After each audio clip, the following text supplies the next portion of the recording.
Happy Independence Day, guys. I hope you have got a great 4th of July weekend planned. I know the Lewis family does, and I'll detail exactly what we'll be doing at the end of the broadcast.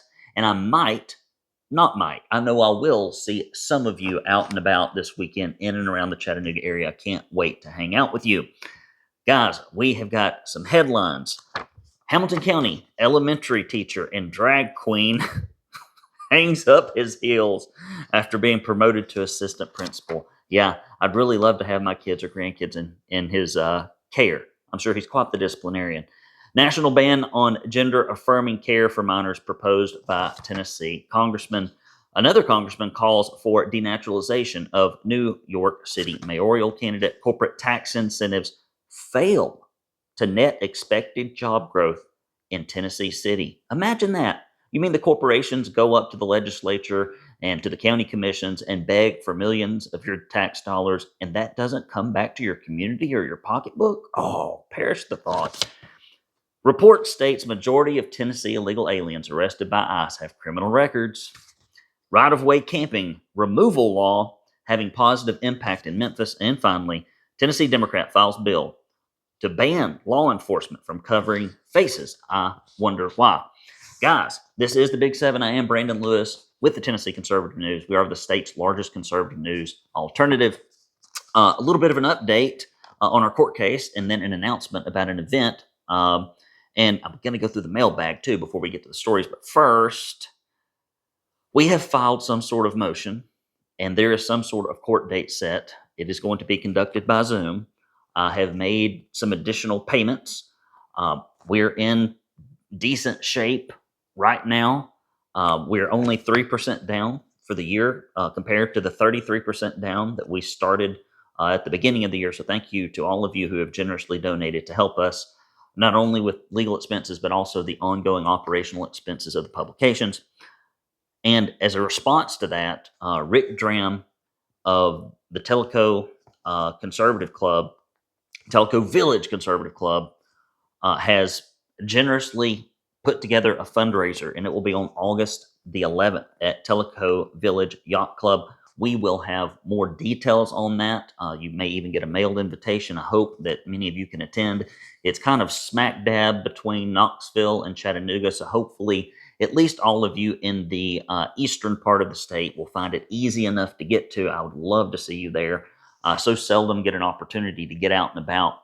And this summer has been just crazy busy for me because I have been in my paying business tackling all these big, huge, different projects that I've needed to do, honestly, in some cases for 5, 6, 7 years, but couldn't get to because I didn't have the staff. But I have the staff on board now. So I've just been covered up. And the fact that Mr. Dram would call me up and say, hey, we got this thing planned. You just come down here. I mean, it's just amazing. And so thank you to all the folks at the Conservative Club over there at Tellico Village. And I hope that some of you can join us there. So that is August 11th. It's a Monday. I know Monday's hard for some of you that are employed, but for a lot of you that maybe are retired, it's not that big of a deal, right? Monday's like Sunday, like Saturday, like Tuesday. So if you can come out, please do. Mailbag, guys. I've neglected the mailbag. I got through about half of it last time. So this is Tracy, probably one of our most generous supporters. He's just been amazing. Those who rebuke the wicked will have delight, and good blessing will come upon them. He says, Proverbs, blessed are those who hunger and thirst for righteousness, for they will be filled. May the good blessings that are yours meet your needs and refresh and restore your spirit. Thank you, buddy. I appreciate you very much. Dear Brandon and TTC team, thank you for the excellence of your reporting. God bless Christine. God bless you. Thank you very much. What does this say? Gave by website, best of luck. Looks like David. Thank you very much. Look at that. That's a cute card. It says, thank you for keeping your eye on things in Tennessee. Steve and Kayleen, I appreciate you. My good friend, Bill. I'm not going to read this. Best always, Bill. There's kind of a personal message there at the beginning. Bill, if you're listening, thank you so much. I can't read all of this, but this came from Mary. She said, blessings to you and your tribe. Thank you for the links to which you go to bring the truth to Tennessee and cover the works of darkness. So thank you so much for sending that in. To assist with the legal bills, good luck. I'm going to need it. And this is Diane. You know who you are. I'm not going to say your last name. Thanks, Brandon, for all your efforts in keeping conservatives and identifying rhinos for us. Happy Memorial Day weekend. That's how far behind I am in this. Thank you so much. Dear Brandon, I heard your message this morning, and I've listened to you for 2+ years. I have never donated. Now is the time. Yes, now is always the time. Please don't give up. Great patriots never give up. My mother always told me, never send cash in the mail. Please don't tell her. Oh, Kevin, thank you very much. Thank you very much. I appreciate you. All right, on to the stories. That's what you're here for. So let's get into it. Hamilton County elementary teacher and drag queen hangs up his heels, boy, after being promoted to assistant principal. A 4th grade math teacher in Hamilton County who moonlighted as a drag queen for nearly 10 years. I mean, typically the assistant principal in any school is like in charge of discipline. Being disciplined as a child, being talked to, or back in my day, having your hind end lit up, I think that needs to be done by a different sort of person. That's a very serious job. Has hung up his heels upon being promoted to assistant principal at East Ridge Elementary School. This is one of the schools that has a massive problem with illegal aliens in it. And it's right here in Hamilton County. It's just what it is. Jonathan Berry was announced as one of the new assistant principal assignments for the upcoming 2025-2026 school year by the Hamilton County Schools. You'd think school board members would be like, I don't think that's a good idea. I don't know if any of them spoken out about it.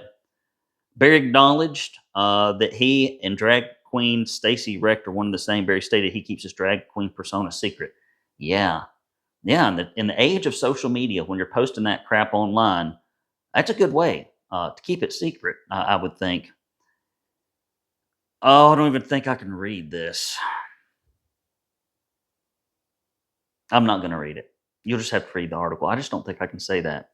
Approximately a year into beginning his teaching career in Athens City School, the 4th grade math teacher, science teacher, Barry began doing his drag as a hobby and only gave it up after his promotion to assistant principal.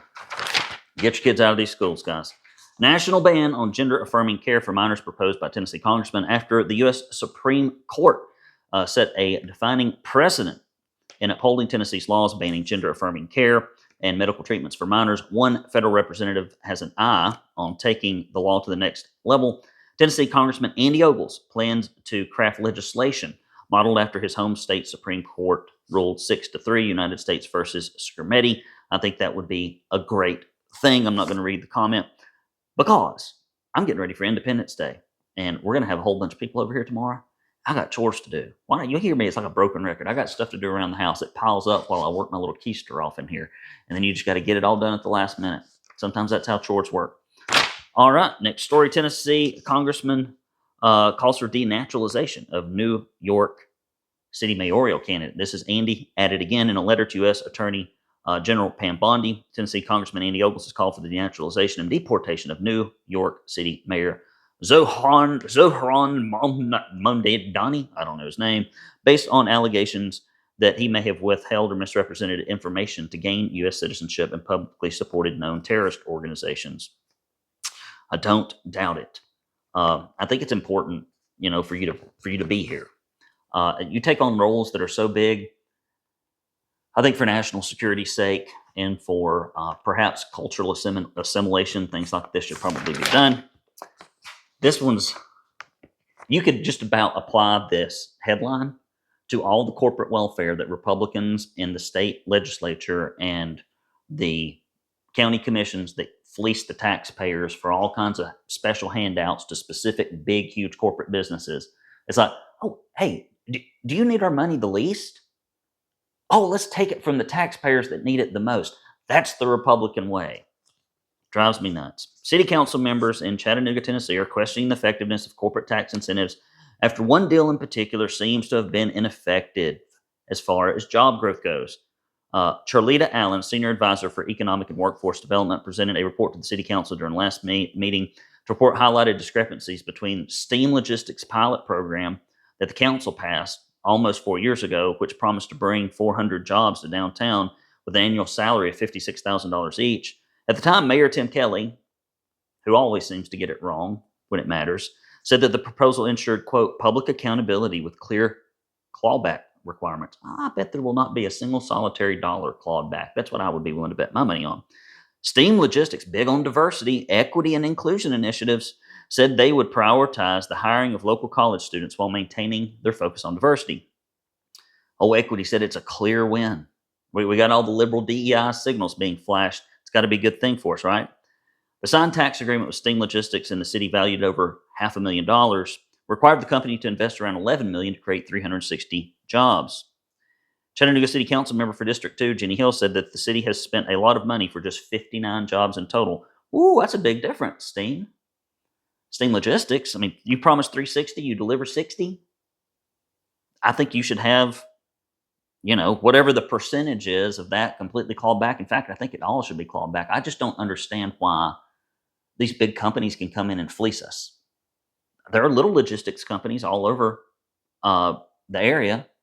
They're not getting handouts. Why do we pick and choose the people that get handouts at your expense? I don't know. Likewise, other projects have failed to net expected growth. The Bend, a river front development of $115 million, has no finish buildings or tax revenue. The city has agreed to review these incentive deals. Yes, I'm quite sure. If we see a clawback, Tim Kelly said it now, so he needs to keep his word. This stuff needs to come back. If they can't hit the mark, they don't need the taxes, and they shouldn't have got them to begin with. Report states, shocker, whoo. Basically, report states majority of Tennessee illegal aliens arrested by ICE have criminal records. Wait a minute.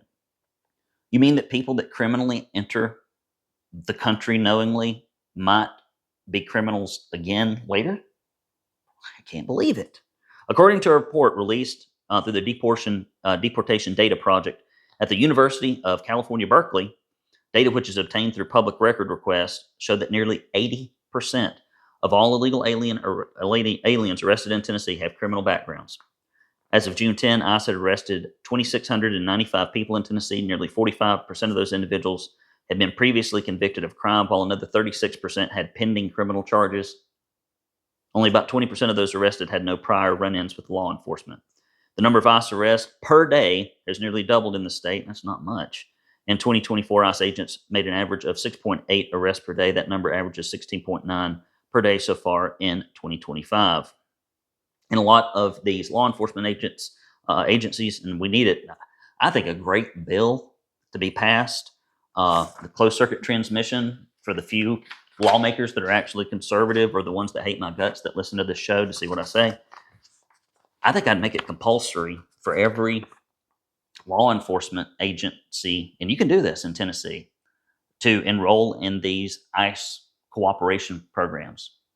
City of Memphis, City of Nashville. Sorry, it's the law. You got to do it. I'd love to see that. I mean, we know that Republican leadership will not do anything at the state level. They've been cowards for 5 years, passed the buck, killed all the good bills, did it again this year, brought a good bill, thought they might lose a little bit of money, withdrew it because God knows the money's more important than the experience the kids have and the taxpayer dollars we dole out. And so hopefully this coming session, with the election looming, about the only time you can get a rhino to do something conservative for 5 minutes, we can get something through. Here's a good one. I love this. Right-of-way camping removal law having positive impacts in Memphis. Well, we have right-of-way panhandling laws. They don't seem to do anything in Chattanooga. I can tell you, I think I called like 30 some odd times to report and cite the law in my neighborhood, and then did an open records request to see if they ever arrested anybody on the charge. And I think it was like over 2 years. Maybe I'm misremembering this a little bit. They'd made 2 arrests. And when I read the arrest report, I think it was just coded improperly.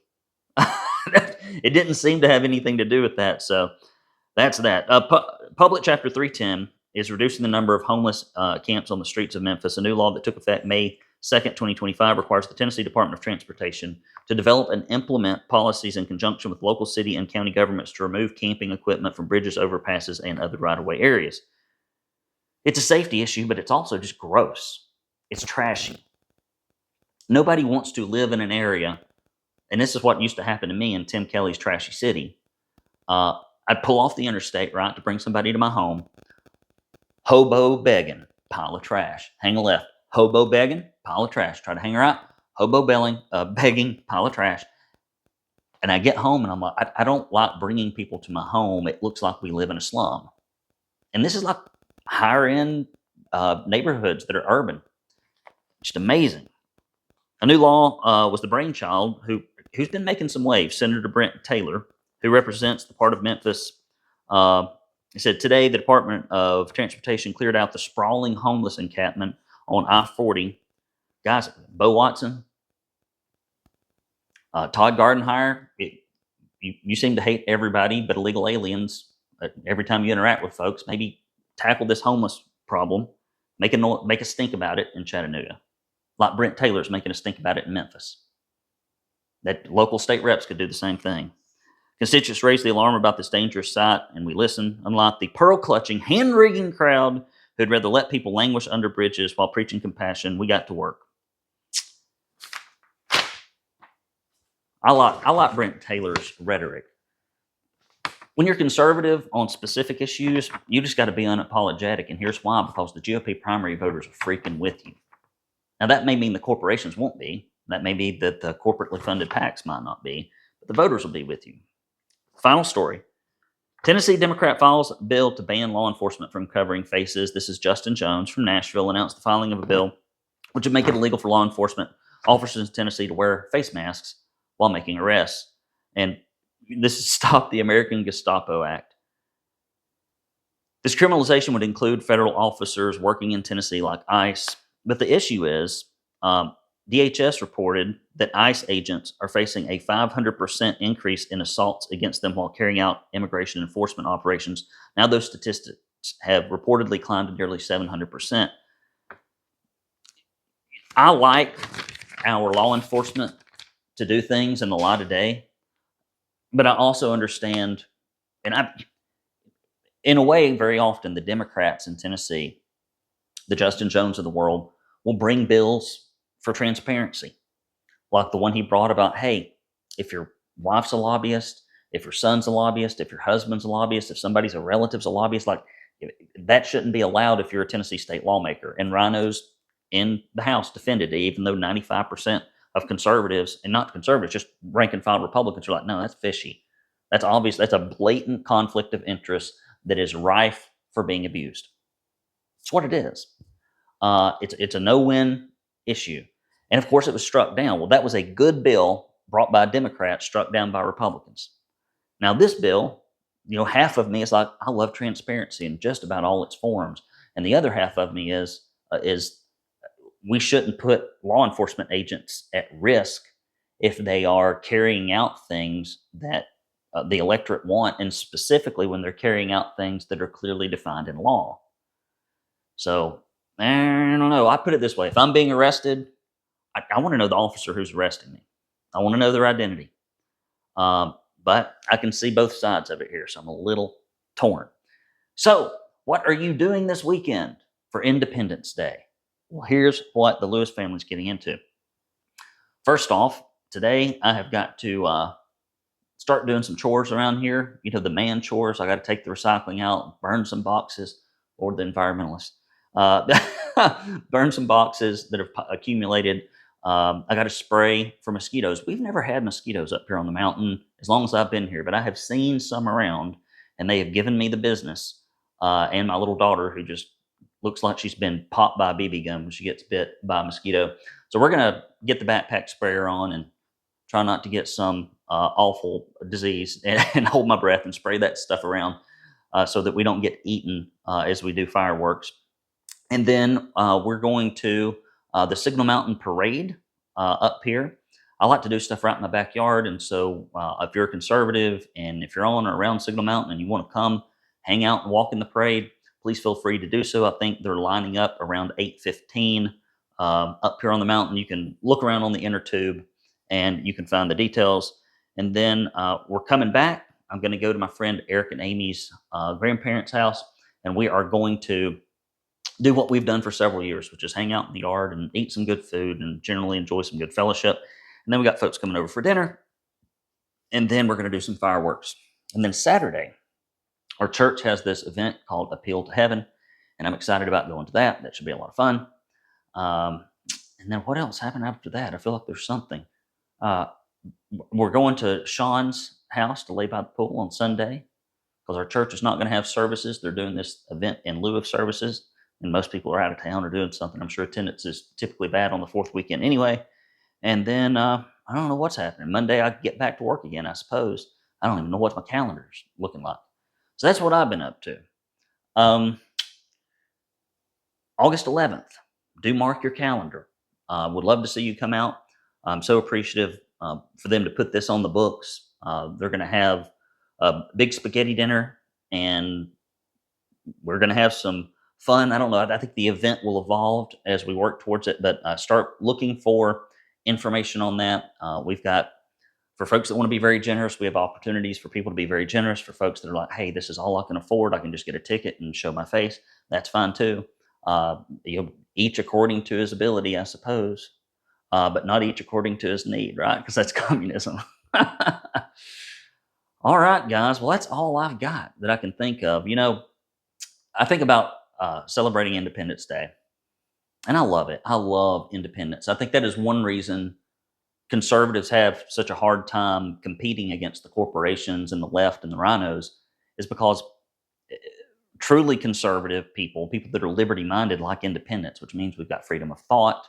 We tend not to be much involved in groupthink. If you look at study after study, you see that there is a divergence of opinions on the conservative side on a number of issues, but very narrow, kind of like this is what the media told me opinions are far more on the left. And so is mental health issues, and so are feelings of unhappiness and all the rest. I don't think conformity brings you happiness, and I don't think the things that they have taught are bringing their constituents happiness either. And so, when you got a whole bunch of people that want to work independently, sometimes it's hard to come together in force. But I would love to see y'all come together in force on August the 11th. And it's funny, you go to a fireworks stand and you see people that are like very passionate about celebrating Independence Day, and they're almost conservative to a person. Because Democrats would really be better off celebrating Dependence Day. Not Independence Day, Dependence Day. And maybe that would be when the welfare state started under Roosevelt. I don't know what they would celebrate for dependence. And instead of like having fireworks and celebrating our nation's founding, maybe they could just walk around with their hand out or rob people or say, I can't do it on my own. I don't have self-reliance or liberty or freedom. I would like the government to take care of me. So the next Democrat president needs to have right after Independence Day, I think the next day we need to have for Democrats, Dependence Day.